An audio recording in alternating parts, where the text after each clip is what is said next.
So welcome to TntConnect Intermediate. If you're new to Zoom, you can and need to access the rest of your computer at any time, go ahead and hit the escape key, and that will let you access your start menu and your desktop and all that sort of thing.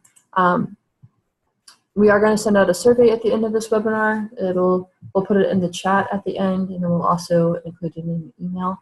If you have any ideas on how we can make this session better, or ideas for other webinars, things like that, we always appreciate your feedback as we try to continue to make these better and make sure that you're getting the resources you need to be successful with your PD. See what else with, if you find that my video is in the way, so if you're in full screen mode, some computers will cause my video to be floating in the upper right-hand corner. If that's the case for you, there will be a couple of times when I'm talking about what's going on in that portion of the screen, and you left click the video and just drag me to a different place on your screen, that will get me out of the way. You'll also notice that there's a little minus sign. If you click on that, it'll minimize my video, and that will also kind of get me out of the way so that you can see what you need to see. And, that should be everything as far as Zoom goes. So last week we talked about how to import your contacts into TNT, how to set up your Excel sheet with your contacts, how to import your data into your financial data into TNT, how to work with your contact information, and that sort of thing. If that's what you're hoping to learn today. That was in last week's webinar, and we do have a recording of that, so we'll make sure that you have access to that if you need it. Today we're going to go over tasks, history, reports, and analysis. If we have some time at the end, which we typically do, we'll go over how to use Dropbox with TNT, and then there's an options menu that gives you access to a lot of the other features of TNT. So that's sort of where we're going today. Let me switch over to TNT. I'm going to stop share first because last time I did this, it didn't show you TNT. So please give me some indication that you see my TNT. That would be very helpful.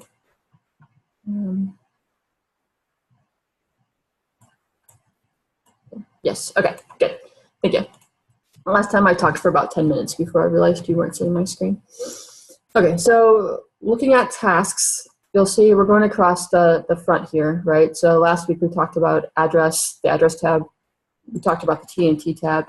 Today we're going to talk about the task tab. So the first thing to notice is right here at this kind of upper part of the screen where it says next task. It is actually showing you what your try to say this 3 times fast. The next tasks are for this individual. Okay, so it's always the contact record that you're on that you're going to see the tasks for. So your tasks are sort of like your scheduling, your to-do list, basically, for each individual partner. Typically, people use this when they're really active in their PD and they're on TNT a lot. So if you're not in TNT, there's not going to be a reminder that pops up on your screen or anything like that. I have, since I first showed this, I have discovered that there is a way to link this to your Google Calendar. I don't know all the steps for that, but I have included that in the FAQ. And so the FAQ will have a document that will walk you step by step through the process of syncing this to your Google Calendar, if that would be helpful for you. You'll notice that the items are color-coded, so there's green, purple. When I go to some of the other screens, you'll see that there's blue and that sort of thing. What's going on there, though, is it's just a visual cue that there's different kinds of tasks. So all the things are green, all the calls are purple. It's just an easy way, so it's not a big block of black, I think, so you can scan it a little bit easier. It's all the colors are signifying. You'll also see the icon on the left, so there's little envelopes and phones. And again, it's just a visual representation of what kind of task you've set up. So visually, right now we're only looking at this individual's tasks. This is what I have for this one person. If you want to see all the tasks for the entire group, there's 2 ways that you can do that. The first is by clicking current group.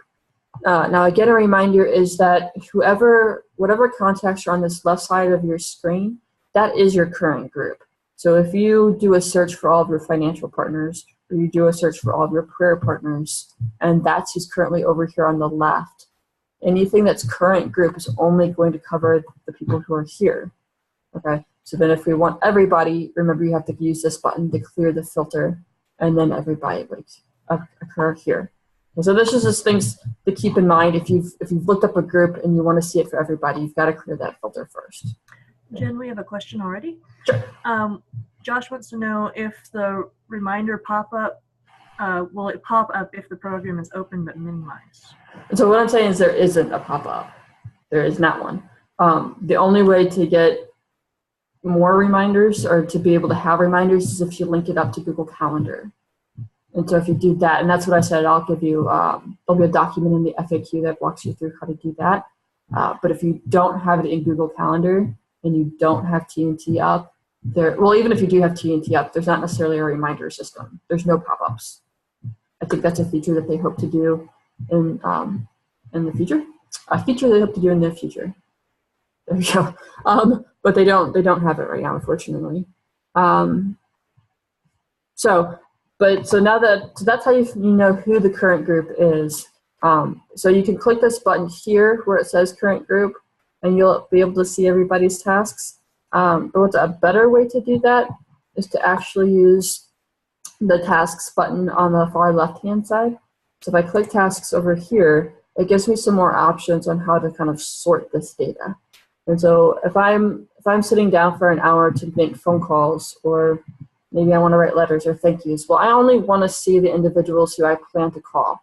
I only want to see the individuals that I'm planning to write a letter to. And so to do that, I can just click this button here. You see this list of tasks. So if I click on call, now I'm only seeing the people that I need to make a phone call to. Okay. And of course, you can set the dates as well, whereas you can't from here, but you can from here. So you have these date options. So you have just the past, the ones that have already gone by, past and today, just today, and then you can go into the future. Now you'll notice this custom one here. What this is showing you, let me get all this back.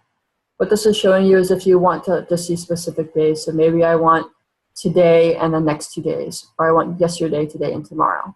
Okay, so if you're looking for specific dates like that, you can set that in the custom. A couple of things to notice. One is you set the date by using this down arrow and just selecting the day on the calendar. The next thing to notice is these check boxes. And so if the box is checked, then it's looking at the date that you've chosen. Okay. If I uncheck the box, it's going to look infinitely in one direction in time. Okay, so this is the past, the bottom is the future. So if I unclick the top one, it's now going to look infinitely into the past for all the tasks I have. If I uncheck the bottom box, it's going to look infinitely into the future for all the tasks I have. Okay, so that's how to work with the date range. Another thing is if you want to do a search. So I'm going to show you this a little bit later in the webinar. Is if you decide to choose this to organize your prayer requests from partners and that sort of thing, is you can actually search. So if you've written a description, you've written a certain type, I can say prayer, and it pulls up all the people who have prayer in their description. Okay, so this is actually fairly powerful. It's not always obvious to people this is where you search. So you can either type in the thing and hit enter, or go all the way over to the right side of the screen and use this magnifying glass, and that'll act as a button for you to search as well. Okay. Going back to the task tab, so how to schedule a task is just using the schedule button. And so you'll see once I hit that schedule button, that's where I choose what kind of task I'm trying to schedule. An appointment, a phone call, email, etc. Newsletters, if you have it synced, so that's the keyword, synced. If you have this synced to MailChimp, anytime you create an update or a newsletter through MailChimp, it will automatically create that task for you, or a history item for you. It will log it for you without you having to come here and do it manually. So it's kind of a nice feature. Messaging is looking at text messages, Facebook, WhatsApp. MailChimp is here. I guess if you're sending an email that's not a newsletter, you might use that here. One thing about these four is they're not linked to these accounts. So with MailChimp, if you send a newsletter through it, it automatically logs the history without you doing it yourself. If you send it through Facebook, that's not how it works. Okay? So if you use Facebook, you'd actually have to come here and then manually indicate that you sent a message. Okay. Support letters, and then other, you'll see to do, present. If I'm going to use this to make a prayer request, I would use this to do one. Let me go ahead and I'll use that as my example. And so I chose to do, and you'll see even from here. So if you had chosen appointment and you meant to do call, instead of closing out of here and changing it, you can change it from this window. Okay. And also remember that you can always use the F1 key. So if you get in one of these windows and get stuck and hit F1 and are connected to the internet, it'll pull up a relevant help window. It'll try to tell you all the details about what's going on. And so this is telling me who the task is for. And then here's the description. So you can either just type a description in. So you can do a couple of different things with the description. So if it's a phone call and you want to call about something specific, maybe I make this call, and I'm calling for a decision. Okay, so I would put, okay, and so now I know when I'm looking at my to-do task that that's the reason I'm calling that person. Or maybe I'm calling for an appointment. I would probably, you could choose whether you want an appointment. Oh no, it's just what we call. Sorry, that was a little muddled. So you would maybe say call for appointment. Okay, but it's just a little reminder for you as to why you're making the phone call in the first place. Some people, when they do thank you cards, they'll use a description to let them remind themselves which kind of thank you card they used. So I guess some people will have 4 different kinds of thank you cards. They'll have, I don't know, one with trees, one with a scripture verse, one with a cross on it. And so last time I sent you a thank you card, I sent you one with a tree. And this time I want to make sure I don't send you the same one again. So in the description, they would just say tree, and then they know that they sent that one already. You can also do this with scripture verses. So if you wrote a specific scripture verse in the thank you card or in the message that you sent, maybe you want to remember that, so you don't do it again, or you want to remind that person of the scripture you already sent, or something like that. So it's all just so that you can remember what you've done or what you're going to do with this partner when you do this task. Setting the date, you just click on what day of the week or month that you want.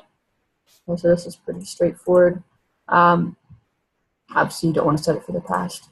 You can either type the time in, so I can just type in 10:30. Okay, or I can actually click over here in the calendar, and it'll change it for me.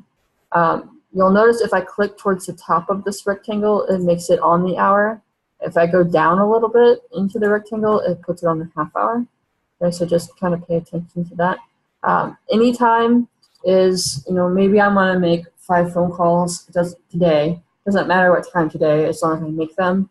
Then I can click anytime. And so now it's on this day, but it doesn't matter at what time on this day. Okay. How often is if you want to create a recurring task. So if you want to send a birthday card every year, but you don't want to have to create the task every year, you can put birthday up here, say how often, change this to yearly, and then just set all the things that you need to set. Say okay, and it'll make a recurring task. Okay. And then once you've done all of that, click OK, and now you have a new task added to your task list. Okay. So the next thing obviously you'd want to do is be able to clear your tasks. You've completed your task, or you didn't even put the task here, but you still want to have a record of it in your history. And so to do that, we're going to look at our history tab, which is here.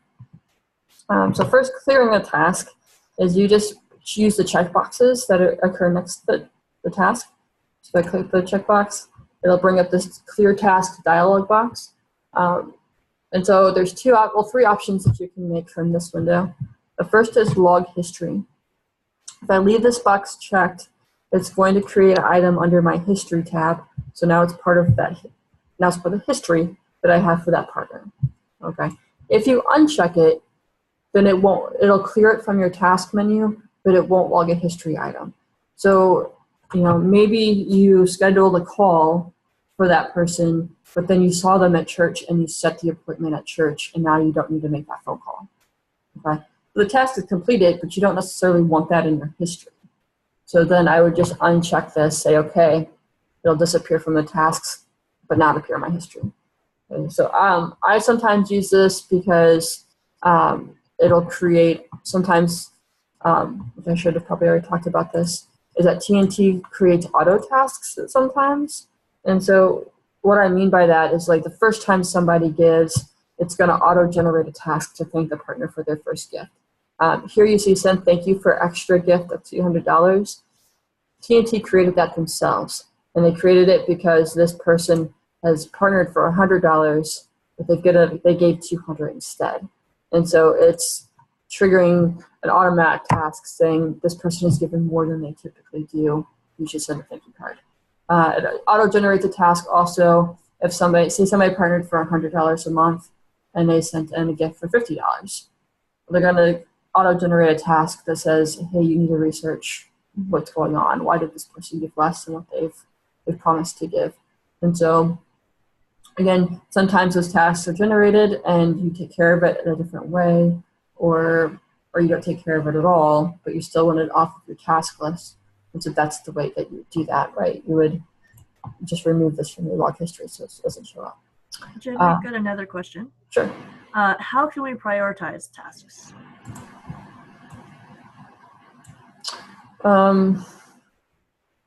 Give me a little bit more information. I can make up what I think you mean, but that's all I've got right now. Yeah. I'm going to keep talking Okay. while they're writing their response. Okay. The second item on this clear task is the buy. And so this is if spouses have set it up so that there's more than one user and it's important to you to know who did what task or who created what task, who completed it. You're able to indicate that here. I don't think most people probably use this, but if it's important for you, maybe you're using this to update your PD coach. If that's the case, maybe you want to know who did what, and this might be a helpful tool for you. Okay, so how do we mark if they're urgent or important? That's the question. So there's not a specific urgency button. Let me cancel out of this and I'll come back to it. There's not, like in Outlook, you can say this has high importance or this has low importance, or it has regular importance. TNT doesn't have a feature built in like that. But if you want to have a way to indicate that to yourself, what you can do is when you're scheduling the task, say this phone call is urgent, is just make urgent here. Okay, and so then when I say, okay, it's created that, now when I go to my task list and I want to get the urgent tasks done first, I can type in urgent and it's only going to bring up the tasks that I've marked that way. So that's probably really the only way that you can do that inside of TNT. Again, they really don't have like pop-ups or anything like that, but maybe that'll be helpful. One thing that does remind me though, in the tasks, when you're scheduling a task, one of the features is if you're going to do something like that, so maybe you're going to regularly, mark something as urgent or mark something as, I don't know, however you want to do that. Or like, I talked about using this for prayer requests. You see when I started typing prayer, it auto filled in that request. You can create labels like that. So if you use this down arrow, you'll see it says edit list. And so I have birthday cards, make first ask, anniversary cards, because these are things that I plan to use over and over again. And so it'll now auto-complete it for me when I start to write it. So that might be something that you want to add to this list. So go there, say this edit list, add. So I want to add urgent. Okay. And so now if I start typing urgent, it'll auto-fill it in for me. So that's the only way that I really can think of to prioritize that sort of thing. Hopefully that's helpful. So again, completing a task. So we talked about the log history. We talked about saying who completed what. And then the last option is just edit the log history item after you click OK. So if this is not checked and I say OK, it'll log it to the history and it's done. If I leave it checked and say OK, it opens up this section for you to give notes. And so maybe you made a phone call and they gave you some important information that you want to remember. You can now type that information into the note section. Maybe you gave a gift to somebody and you want to remember why you gave the gift. And so this is a place where you can write a description of that. If you're using it for prayer, so maybe you made a prayer task and now you want to write the response to the prayer. Maybe you're praying for healing and that person ended up being healed and you want to remember that. This is a place where you can record that information. So if that's helpful for you. I'm going to say OK. And you'll notice that it's now gone from my task menu and it's been moved over to my history menu. They do create just like they create auto tasks, they also occasionally auto-generate information in your history. You'll see here where it says added Daisy Duck to MailChimp, added Donald Duck to MailChimp. So this is, I synced this contact to my MailChimp account, and I didn't generate this, it did it itself. Same thing with these items down here, the plus and minus. I put it from $100 a month to 200, and then brought it back from 200 to 100. It auto-generated those tasks for me. I didn't ask it to. You can delete them. So if I right-click and say delete, it'll get rid of that history item. Okay, so if you want to. You can log history from here, share with coach. It just generates a report if you do share with coach. Okay, so there's generated tasks or auto tasks that are done that way. Some people don't like those, and you can hide some of them. So I just unchecked this. Okay, and it takes away at least some of the tasks that it auto-created. It didn't take away the ones from MailChimp. So if you want to create a history item that you didn't have a task for, okay, so maybe you had 3 people to call and you end up calling somebody who wasn't on your list. Well, we still want to make a history item for that. And it's silly to create a task just to clear it. And so you can just go straight to the history tab, click log history, and make a history item. Also, under other, you'll see that there's a note and an unscheduled visit. So, if you're walking through the grocery store and bump into somebody and end up having a conversation about your PD, well, you want to have that in your logs. And so you include that as an unscheduled visit. Same thing with the note. And maybe you learned something about a partner that you want to make sure you don't lose. And that's just a place where you can keep it. Okay, and it looks just like the screen did in the task tab. Okay, so this looks like the dialog box I was just explaining. So it's the same one. And you would fill it out and you would add that history item to your records. And again, right now I'm looking at the individual. That's okay. You can look at the individual, or you can go over here and use this history button, and it'll give you the same options that it did before. Okay, so you can change the date range that you want to look for. You can use this to look up history items. Brought up all my thank you cards that I've done since I started this database. You can also use these over here if you don't want to use the search. So I want to look up all my phone calls. Okay, and then it'll just give you a brief. Or if you've been writing good descriptions, you can search through your descriptions. Okay, so they're highly searchable. That's basically, those are the basics for the tasks tab and the history tab.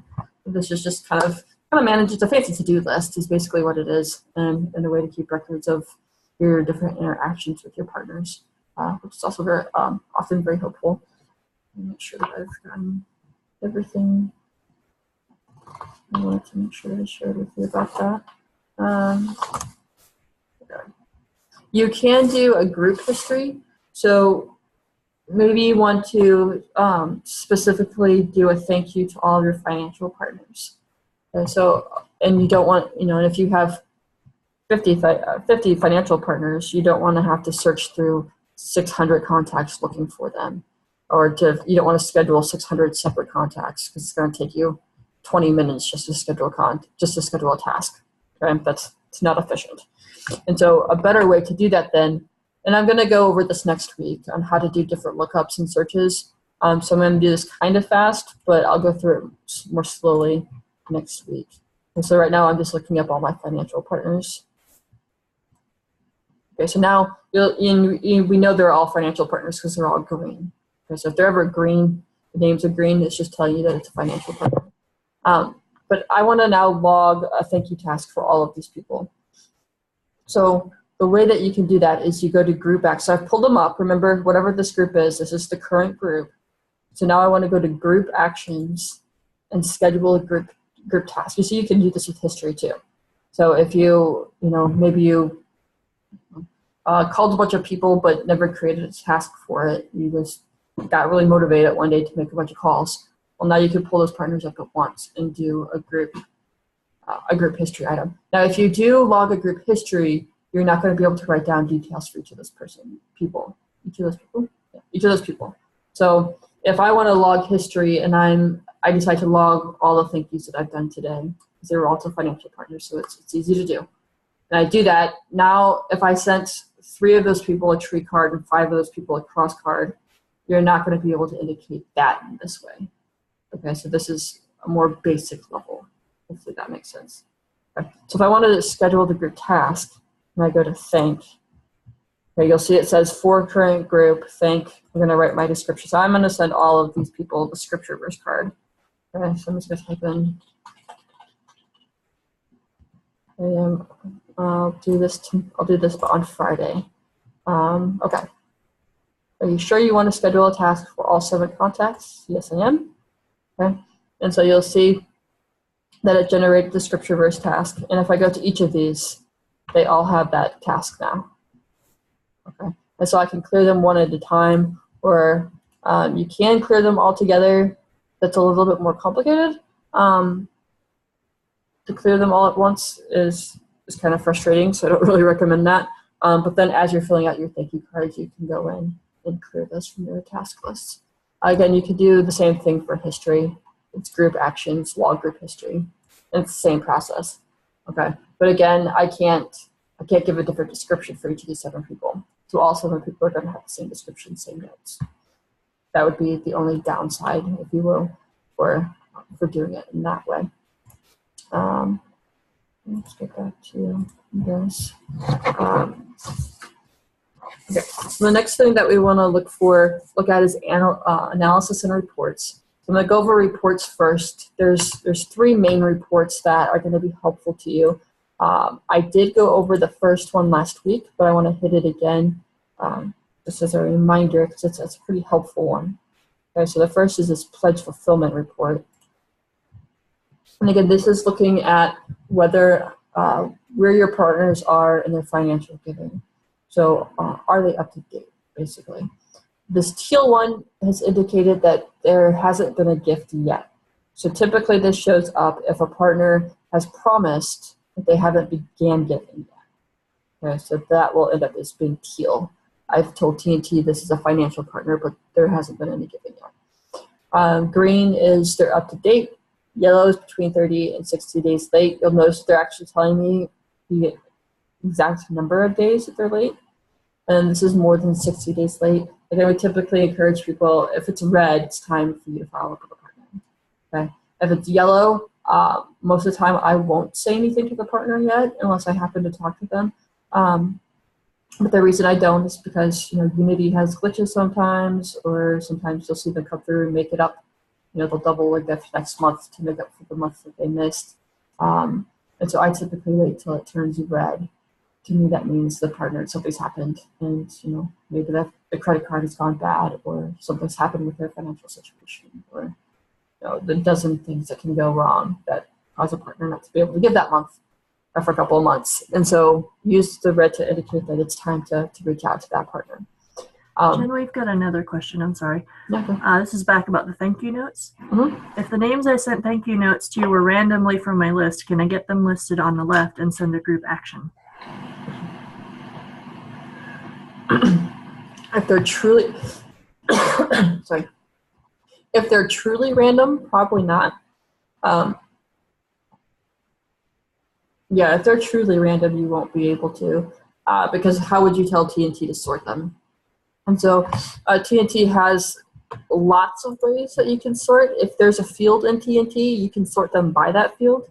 And so maybe just be strategic in the way you decide to do thank you cards. So you can pull people up by location. You can pull people up by where they are in their TNT phase. So people that I need to make phone calls to, people who are prayer partners, people who are financial partners, etc. You can look up by name. You can look up, now you remember you can create your own groups. So now maybe you want to clump people together. So, maybe you have decided in your own PD that every month I'm going to send out thank you cards to 10 people, but you haven't, maybe it's just 10 random people. It doesn't matter which 10 they are. Just every month I'm going to send out 10 thank yous. So it might be good for you to go ahead and group those people.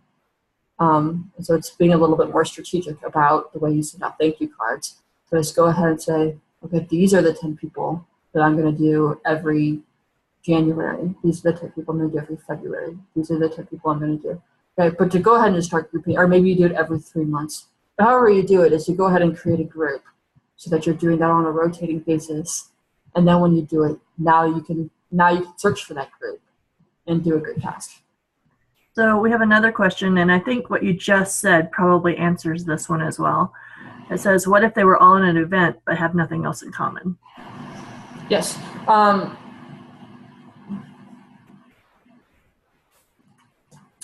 So there's a couple of ways that you can do that. The first is just what I said so I'm going to go over this in more detail next week, but there is this group tab. And so if you wanted to create a group, a tab for that event, that's one way you can do it, is to create, so maybe,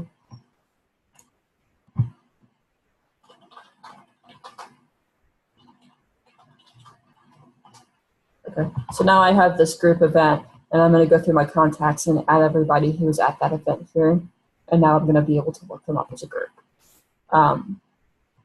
Another way that I've done that I've done this in the past, but as I'm thinking about it, it doesn't make sense. That's why I'm hesitating a little bit. But one of the things is I've encouraged, so I just tried to clear the filter and it didn't work. I don't know if you saw me do that. Okay, so as I told you to keep this record, which is your own record, and a lot of people will just delete this right off the bat, because I'm not going to send myself a thank you card. I'm not going to become my own financial partner, etc. But this is a record that you can use for tasks that aren't necessarily aligned with an individual. So if you're going to a church that you're going to go to one time and never go again, and so you don't necessarily want to make that church into a contact, but I want to have record that I went to the church, is you can go ahead and create that task here. Or maybe you need to create a task about I need to get on Unity and order ITP, or I need to get on and order some brochures, or I want to get on Unity and look up some modules for my newsletter. And you want to have that on your to-do list. This is a good place to do that. It's in your own record. And so it's to look up the task, go here and just schedule the tasks here. So it's still in your TNT database, but it's not linked to a specific partner. We've got another question. Mm-hmm. I have some former work contacts who want to keep in touch with the newsletter but not the prayer list. Would I separate them out with groups, partner types, or is that something altogether separate through MailChimp?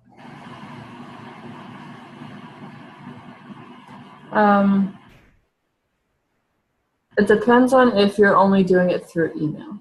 So if all of your communications with those two groups of people are through email, it's probably more effective to do that only in MailChimp than it is to do it in TNT.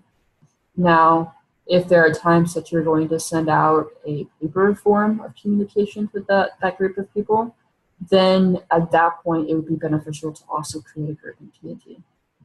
So if you're going to be creating labels, or you're going to be creating whatever it is, or maybe you're going to send out gifts to one of those groups of people, if you're going to be doing something that's not email-based, then it's going to be beneficial for you to go ahead and create a group in TNT. Otherwise, I would just do it in MailChimp, because that's where you're going to be doing those tasks. And again, if you have these accounts synced and you do something in MailChimp, it's going to auto-generate those tasks. So then you wouldn't need to do that also in TNT. If you need clarification, hopefully that makes sense. Feel free to keep asking questions. I enjoy getting questions from you guys. Let me see, but then it makes me forget where I was at. So we were talking about reports. So this, I was talking about pledge fulfillment reports. And so the only other thing that I wanted to say about this portion of it is if you want to pull them up over here on the left is to use these lookup contacts. So I want to look up everybody who's more than 60 days late because I need to contact them. So if I say lookup contact, it's going to bring up only the contacts that belong to that group. Okay. And remember, if you're clearing your filter, I did this just earlier. Okay, I do this all the time. This doesn't clear your filter, it makes your list go away. Okay, so just be aware, you can hit F3 or you can use this button up here and it'll bring them back. And then this is the button that clears the filter. I find that really frustrating myself, but that's the way it is. So a real quick question. Mm-hmm. Have you already told us how to sync to MailChimp or is that later? I think I mentioned it in the first one, but let me go ahead and show you right now. So when you go to Tools, you'll see the little monkey head where it says Sync with MailChimp. So we click on that, and it's going to ask you which MailChimp list. I didn't show this to you last week, because otherwise the list would be here. So the MailChimp list, you would click Select, and it's asking for your MailChimp API key. And so the way that you find your API key for MailChimp is just to click on this link that says, what's my API key? And it'll kick you over to MailChimp. Hypothetically, my computer's giving me some problems today. There we go. So it opened up in the web browser, and it's taking me to MailChimp. If you're not logged into MailChimp, obviously you're going to have to log in before it's going to give you your API key. That's what it's asking me to do right now. Okay, so once you're logged in, it gives you this beautiful string of numbers and letters and dashes. Okay, and you just copy it, or Control-C, or right-click it and copy it, and then hop back over to MailChimp, or not to MailChimp, hop back over to TNT, and then paste it in there. Okay, and once it's pasted, click Next. Okay. Computer's being really slow today. So at some point, it's going to let me pick which list I want to sync to MailChimp. Typically, there's most people have just one list, right? But if you have more than one list, it'll give you the opportunity to choose both of them, to choose just one. There we go. Okay, so here's my lists. So I'm going to pick my test list. And then you have two options. So it says sync email newsletter recipients, sync email newsletter allowed. So what that's referring to is, remember on the address tab, I can't go over there right now, but if you remember on the address tab, there's that drop-down menu, and you have to pick the newsletter preference for each contact. You have to have this first one selected. So if you've chosen for that person to receive your updates with a preference of email, that's what that selection is referring to. This bottom one is you selected the preference for the person to actually be to receive a paper version, but I still want them to be, but I gave them an email backup. Okay, so if they have an email backup, then you need to select this one for them to still go over to MailChimp. If you don't, those people won't be synced over. Okay, so once you've made your selections, click Next. This is letting you choose which fields you move over from TNT. So if you want the greeting and salutation to be moved over, leave it checked. Otherwise, you can uncheck it. I'm not sure what the purpose would be to have some of these other ones, but if you have one, feel free to check them and then click OK. Okay, and so you'll see that it has the test list there now, and I'm going to click Sync. And now it's like, this is going to be really fast for me. Obviously, this is going to take longer for you if you have 300 people you're moving over. Okay. So this is letting me know which contacts are only in TntConnect and not in MailChimp. And you have to check which ones you want to move over. So if I want all of them, I would say check all. And maybe scroll through and see if there's ones that I want to leave off. Okay, and then click Add to MailChimp. I think I probably typically do this in the MailChimp webinar as opposed to the TNT one. Okay, and this one is saying these contacts are actually in MailChimp, but they're not in TNT. So if I want to bring these over into my database, then I would check all of these and have them move over. Okay, so you'll see this one, these contacts already exist, but MailChimp has an email address that TNT doesn't have. This one is a brand new contact altogether. So I'm going to go ahead and add Olaf to my database. Okay, so I'm going to say import into TntConnect. Okay, and now it's going to create now Olaf Snowman is one of my contacts. Okay, now you can also skip this step. So I'm going to click skip because I don't want the rest of these in my database. Okay, congratulations, you synced with MailChimp. Now it does not auto sync. It doesn't auto go through that process every time you turn it on. Sorry, I have something in my eye. It doesn't auto do that. So you do have to, if you know that changes have been made on one side and not the other, you'll want to go ahead and do that again. So you go to Tools, hit Sync. And now you don't have to do the API key again because your list is already here. But you would hit Sync and just go through those couple of steps to make sure the databases have all the same information. So that's how you sync up with MailChimp. I'm going to switch back into reports unless there's another question. We've already talked about pledge fulfillment reports. We're now going to go to the contribution report. Okay. So the contribution report is bringing up all the financial information for your entire database for the year. Well, for right now it's for 13 months. So if I want it to be 12 months, I would change this, hit update, and now I'll only see for 12 months. Some people like to put this into an Excel sheet or print it out. So this is just a way that you can see it all in one printout, basically. And you'll see there's some different options that you can choose, including gifts synced to the web. Remember, these are the gifts. What this is referring to is if you go back to TNT, and remember I told you can manually add a gift. Okay, so if you add a gift and I take this off, now it's not available on the web. So that's what this report is asking, is do you want those gifts included in this report or not? Okay, so this is including the ones that are synced to the web. So these are the ones that probably came in from Unity. Gifts not synced to the web. Okay, so those are that's what those are referring to. It's asking if you want to exclude any of that. If you do exclude it, you need to hit update so that it gets before you'll see the changes that you've made. Okay, so that's that. Oh, you'll also see the current group thing is there again. Okay, so where this says current group, that's going to be, again, whoever appears in this left. So if you've created a filter or you've searched and narrowed this down, that's what, and you want to just have the report on that group of people, that's how you would make that happen. Okay. The next report, the final report, is this birthdays and anniversary report. And so that's if you've been if you went to the family tab and kept track of people's anniversaries and birthdays, those are now going to appear here on the birthday and anniversary report. And so you'll see it says there's none right now, but if I click build a report, now it'll bring it up and you'll see it's in chronological order. A lot of people like to put this out so that they can just check them off as the year's going along if they've been sending these out. Usually they give you the address information. Jen, do Unity contributions show up automatically? No. You have to import them into your database. Okay. Don't use the gift input button, this button right here. Don't use this. Wycliffe USA doesn't do it because this was created for smaller organizations and it costs a lot of money for Wycliffe to have ability to use that button. But what you do, once you've and I go over this in last week's webinar, so I'm not going to go through it step by step. But just briefly, once you've exported your information out of Unity, if you go to Tools, Update Donor Gift Info from File, that's how you would import that financial data. And so you'd want to do it probably once a month to make sure that all your partners are staying up to date. If you do it more than once a month, it won't create duplicate data. It'll overwrite the data that was already there. Okay.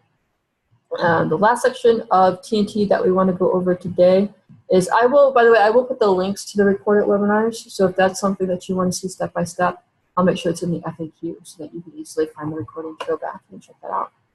The last thing we want to go over, one of the last things today is the analysis tab. And so that was over here on the far left. The first thing you see is this progress bar, and it's just showing you visually how close you are to being fully funded. So I'm currently 8% fully funded. If you double click on it, nope, just joking. If you right click on, well, just kidding. Oh, okay, so you can't do anything with that bar. Sorry.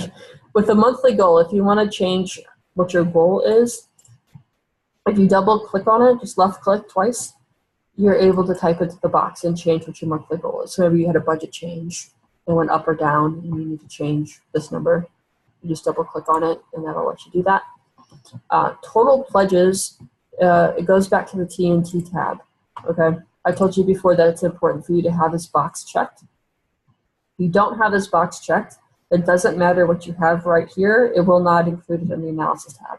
It only includes the information that, it only includes the pledges that have been checked. Okay, so that's what occurs here for total pledges. Received is how much, so that's what's going to come into Unity, right? Or if you right click and manually add a gift, it'll include that as well. Just letting you know how much you're receiving. And then outstanding is when you've had, typically when you have people promise you haven't followed through yet, you'll start seeing that fill up. Average monthly is just what it says it is. So this is what's been promised. This is what on average I'm actually receiving. And then amount to raise does not take the average monthly into account. Okay, it comes up with the amount to raise by doing monthly goal minus total pledges equals amount to raise. Okay, so it does not factor in the average monthly. This is your amount to raise. Then you have the contacts and referral pool. This is going to look at any contact that you have. Any contact that you have that's before partner financial. So if you have them NA, never contacted, asking future call, any of these that are in the black before partner financial, those are going to appear here as part of your contact and referral pool. Okay, so they'll tell you how many you have on hand, how many you just added this week, how many are more than a month paid. Weekly activities is looking at just what it says. So if I cleared a task, remember I completed one thank you, so it's letting me know that I finished that. Same thing with MailChimp. I added people to MailChimp until those tasks are done. That's typically for people who are using this to talk to their PD coaches or RCs. So if you need to be giving that information, this is where you pull it from. This is just a visual representation of your gifts and what your partners are doing. So this is showing average monthly by state. You can do this by church, you can do it by city, TNT phase. There's lots of different things that you can choose for this. You want to see what your family's giving, okay? And so those are, that's just a chart, so if that's helpful to you, that's one way to get information out of TNT. You can also change how often, so if you want to go annually, most extra lifetime gifts, current year gifts, last 12-month gifts. You can do a pie chart if you prefer. There's data grids. Okay, so there's all kinds of information that you can get from this. Okay. So that's that. And that's really all there is to the analysis tab. Now, two more things that I want to go over in today's session. One is I've referred to Dropbox a couple of times. If you already have Dropbox or you don't, this button is still going to be helpful. If you don't already have Dropbox, they're going to invite you basically to set up a Dropbox account. If you already have it, then you'll be able to log in and connect that way. The reason that you would use Dropbox is if you want your database to be stored in the cloud, if you want it to be stored online as opposed onto your local computer. The benefit of doing that, of course, is that now it's accessible on other computers. So if you have this on your home computer and you have it on your work computer and you want to be able to work on a database in both places, if you have it saved in Dropbox, then you'll be able to open it. No matter, you won't have to, you won't have to download it onto a USB drive and move it over. This will automatically sync it between computers. If you have spouses, so if a husband and wife have separate computers, and you both want to have the same database on your computer, this is a way to sync it between those two computers. So how much space do they need in their Dropbox in order to use that feature? It's pretty small. I don't know off the top of my head how much space, but as long as you're not adding, when I showed you this picture tab, I told you to be careful if you kept it on, if you kept this on the cloud, and this is what I'm referring to. If you start adding in 2 GB images into your database, of course it's going to take up that much space in Dropbox. Right? But if you're not uploading images, it barely takes up any space at all. You'd have to go look to specifically get that number, but it's something fairly barely noticeable. It's what I've had in my own Dropbox. The other thing that I wanted to talk about is this options menu. So going to tools and then going down to options. Okay, and so you'll see there's this huge list of features. So I'm going to walk through it a little bit. General, again, is going to give you another place where you can change your monthly support. So you can do it from the analysis window, or you can do it from here. You can change the first day of the week if you'd like. One thing that I like to point out on the screen is preventing multiple users at the same time. If that box is checked, then so husband has opened it and is making edits, and the wife now opens it as well. When she opens it, if this is checked, she'll only be able to have she'll have a read-only copy open, which just means she can't make any edits. Okay, so if she changes any of the data, it's not going to be saved. If you want both people to be able to edit it at the same time, you need to uncheck this box. If you do that, you could end up with conflicts in your data if you're both changing the same contact information at the same time. If that were to occur, this green check would turn to a red X, and it's going to let you know that there's a conflict. It's going to give you opportunity to fix it, basically. Okay. So if you guys try to change the same thing at the same time, it's going to let you go back and pick which one was right. Is what that's about. Okay. Contacts. So here you'll see I have the gray line through this contact here. It's because I've marked them as not interested in their TNT phase. If you don't want them to draw a line, you just uncheck it, and now there's not a line. When I say OK, it'll remove the line from that contact.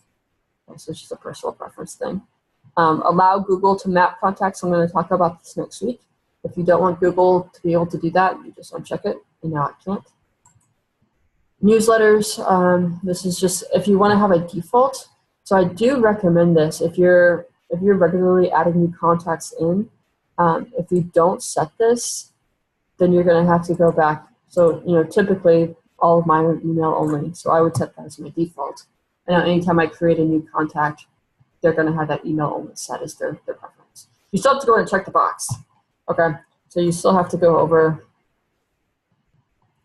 You still have to go to TNT and check this box. If this isn't checked, they're still not going to receive the newsletter.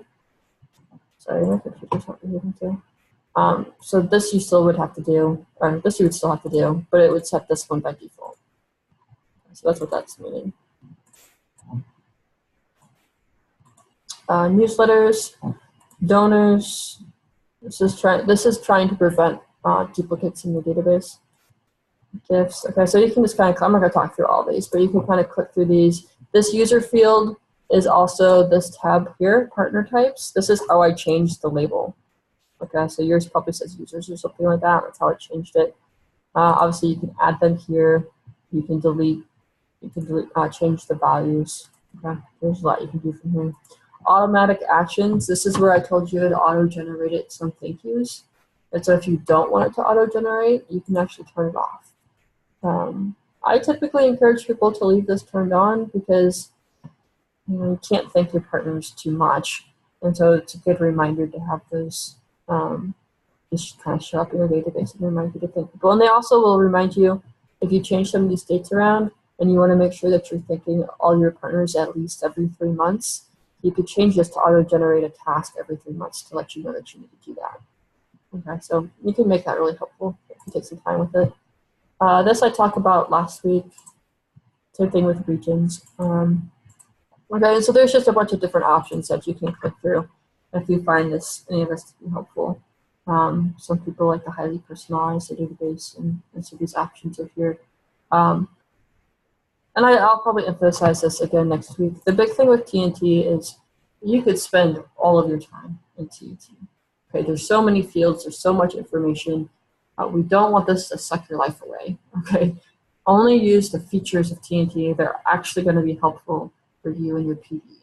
It's going to make your PD more efficient if it's going to help you to remember certain things better. That's when we want to use TNT. Don't get so wrapped up in the details that you don't do anything but TNT, okay? We're able to do that. I have some people who are afraid of making phone calls that the way that they justify not making phone calls is, well, I spent all my time in TNT and didn't have time. Okay, don't do that because it's not about how much time you spend doing PD. It's about how well you're meeting your goals, right? So if you're not meeting your goals by using TNT, don't do it. Just use this to do the things that are going to be helpful. And so that's what I had for today. So again, we went over how to schedule tasks, how to log history items. We talked about the different kinds of reports, what the analysis tab is, and then we also went over how to sync to MailChimp. Okay. If you have any other questions, we have about 4 more minutes before this is scheduled to end. I'm happy to stay around and continue answering questions. Michelle, if you have the link to the survey, please go ahead and put that in for them. If you have time to take that now, that would be wonderful. We'd really appreciate that. If you have any questions that come up after the webinar has ended, you're free to send us an email, and I'll do my best to help you one-on-one. Email addresses will also be put into the chat. Okay? So feel free to reach out. Don't struggle with this. If you've struggled for more than a half hour to an hour, feel free to reach out.